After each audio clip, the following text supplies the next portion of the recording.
ನನ್ನ ಹೆಸರು ಜಯಲಕ್ಷ್ಮಿ ಅಂತ. ನಾನು ಬ್ಯಾಂಕ್ ಕಾಲೋನಿಯಿಂದ ಬಂದಿದ್ದೀನಿ. ನನಗೆ ಹಾರ್ಟ್ ಪ್ರಾಬ್ಲಮ್ ಮತ್ತು ಲಂಗ್ಸಿದ್ದು ಪ್ರಾಬ್ಲಮ್, ನೀರಿತ್ತು ತುಂಬಿತ್ತು ಹಾರ್ಟಲ್ಲಿ ಮತ್ತು ಲಂಗ್ಸಲ್ಲಿ. ಡಾಕ್ಟ್ರು ಹೇಳಿದ್ರು, ಫಸ್ಟ್ ಹೋದಾಗ ಹಂಗೆ ಹೇಳಿದ್ರು. ಮಾರನೇ ದಿವಸನೇ ನಾನು ಲತಾ ಶೇಖರ್ ಅವ್ರ ಹತ್ರ ಬಂದೆ. ಅವರು ಸಹ ಹೇಳಿದ್ದಕ್ಕೆ ಕ್ಯೂರ್ ಮಾಡೋಣ ಅಂತ ಹೇಳಿದರು. ನಾನು ಅದನ್ನು ಅಲ್ಲಿ ಸಹ ಹೇಳಿದರು ಡಾಕ್ಟ್ರು, ಅಲ್ಲಿ ಸಹ ತಗೊಳ್ಳಿ, ಇಲ್ಲಿ ಸಹ ತಗೊಳ್ಳಿ, ಬ್ಯಾಲೆನ್ಸ್ ಮಾಡಿಕೊಂಡು ಸ್ವಲ್ಪ ದಿವಸ ನೋಡಿ ಆದಮೇಲೆ ಸರಿ ಹೋಗುತ್ತೆ ಅಂತ ಹೇಳಿದರು. ನಾನು ಅದನ್ನು ಕರೆಕ್ಟಾಗಿ ತಗೊಳ್ತಾ ಬಂದೆ. 1 ತಿಂಗಳಲ್ಲೇ ನನಗೆ ರಿಸಲ್ಟ್. ತಿರ್ಗಾ ಹೋದೆ ಅಲ್ಲಿಗೆ ಡಾಕ್ಟ್ರ್ ಹತ್ರ. ಆ ಡಾಕ್ಟ್ರು ಹೇಳಿದ್ರು, ಲಂಗ್ಸ್ ಇದ್ದಲ್ಲಿ ನೀರೇನಿಲ್ಲ, ಎಲ್ಲ ಕ್ಯೂರ್ ಆಗಿದೆ, ಕಂಪ್ಲೀಟ್ ಗುಣ ಆಗಿದೆ ಅಂತ ಸಹ ಹೇಳಿದರು. ಹಾರ್ಟಿದ್ದು ನೀವು ಒಂದು 6 ತಿಂಗಳು ಬಿಟ್ಟು ಬೇಕಾದ್ರೆ ಚೆಕಪ್ ಮಾಡಿ, ಏನು ಇರಲಿಕ್ಕಿಲ್ಲ, ಒಂದು ಅರ್ಧ ಮಾತ್ರೆ ತಗೊಳ್ಳಿ ಸ್ವಲ್ಪ ದಿವಸ ನಿಮಗೆ ರಿಲೀಫಿಗೋಸ್ಕರ ಅಂತ ಹೇಳಿದ್ರು. ಮತ್ತು ಅದಕ್ಕೆ ನನಗೆ ಖುಷಿ ಆಯಿತು. ಕಂಪ್ಲೀಟ್ ಗುಣ ಆಗಿದೆ.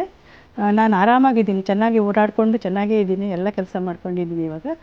ಈಗ 2ನೇ ಸಲನೂ ಲತಾ ಶೇಖರ್ ಅವ್ರ ಹತ್ರ ಬಂದೆ. ಅವ್ರು ನನಗೆ ಖುಷಿ ಆಯಿತು ಅವ್ರ ಹತ್ರ ಮಾತಾಡಿಸಿ.